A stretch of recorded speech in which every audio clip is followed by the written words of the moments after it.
आज के हमारे डिस्कशन का टॉपिक है वो रहने वाला वर्किंग मेमोरी के बारे में। वर्किंग मेमोरी नेम से ही हमें पता लग रहा है, जैसे हम short term memory, long term memory and हमारी सेंसरी मेमोरी के बारे में पढ़ चुके हैं, उसी तरीके का कॉन्सेप्ट है वर्किंग मेमोरी।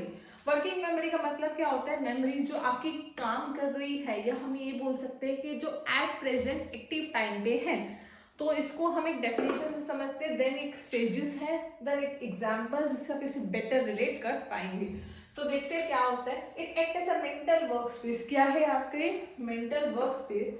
जो कि आपकी इंफॉर्मेशन को होल्ड कर रहा है, मतलब स्टोर कर रहा है आपकी जो भी इंफॉर्मेशन है। टेम्परली, परमानेंटली नहीं कर रहा, क्या कर रहा है? टेम्परली कर रहा है। इन कॉन्शियस अवेयरनेस वाइल मैनिपुलेट, मतलब मैनिपुलेट कर रहा है, सोच रहा है कि कैसे जो है अपना टास्क अकम्प्लिश कर सके, मतलब पूरा कर सके। मान लो कि आपके पास एक नंबर है 3 × 4 + 5। अगर सबको पता है कि जब भी हमें ऐसे सम करना तो हमें बोर्ड मास लगाना है। अब हमारे पास कुछ स्टेजेस आती हैं। सबसे पहले क्या है, जब भी आपके पास इस तरीके का क्वेश्चन आएगा तो आप क्या करेंगे, उस नंबर को देखेंगे। तो स्टेज 1 एक ऐसी स्टेज जहां पे आपके पास कोई भी नंबर है, कोई भी डेटा है, जब आप उसको देख रहे हैं उसको क्या बोलते हो? Visual spatial sketch pad. क्या बोलते हो? Visual spatial sketch pad. Store sound based and verbal information. This helps you visualize a path. इसमें अगर हम पाथ विजुअलाइज कर रहे हैं कि हमें क्या क्या स्टेप परफॉर्म करने हैं। Rotate an object in your mind. हमारे माइंड में एक ऑब्जेक्ट क्या कर रहा है? रोटेट कर रहा है।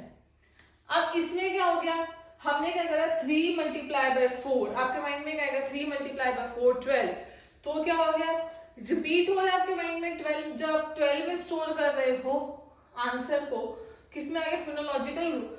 एक सेंट्रल एग्जीक्यूटिव का मतलब होता है कि आपको इंस्ट्रक्शन दे रहा है, इट कंट्रोल अटेंशन और कोऑर्डिनेट कर रहा है आपके साथ, ताकि हम हमारे पास जो भी टास्क है, अगर मैं आपको पढ़ा रही हूँ, मेरे पास 100 तरीके की डिस्ट्रैक्शन आ सकती है। मुझे भी बाहर से बुला रहा है, या मेरे माइंड में कुछ ना कुछ चल रहा है, या XYZ कुछ भी हो रहा है, but at present my main focus is to teach you, so I don't have to deviate from my path. तो this is the task of your central executive which instruct you to do a particular task and pay the proper attention.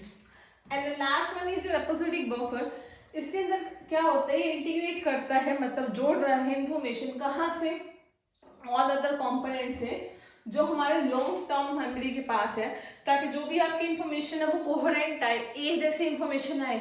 ये नहीं कि अगर paper science का है, ठीक है, तो ये नहीं कि मुझे एसएस का कंटेंट याद आ रहा है, कुछ कुछ हिंदी का याद आ रहा है, कुछ कुछ मैथ्स का आ रहा है, कुछ कुछ ज्योग्राफी का याद आ रहा है। If my paper is of science subject, then I have to collect all the information from my long term memory of the science subject, not for the other subject. So this is all discussion about the working memory. Thank you so much.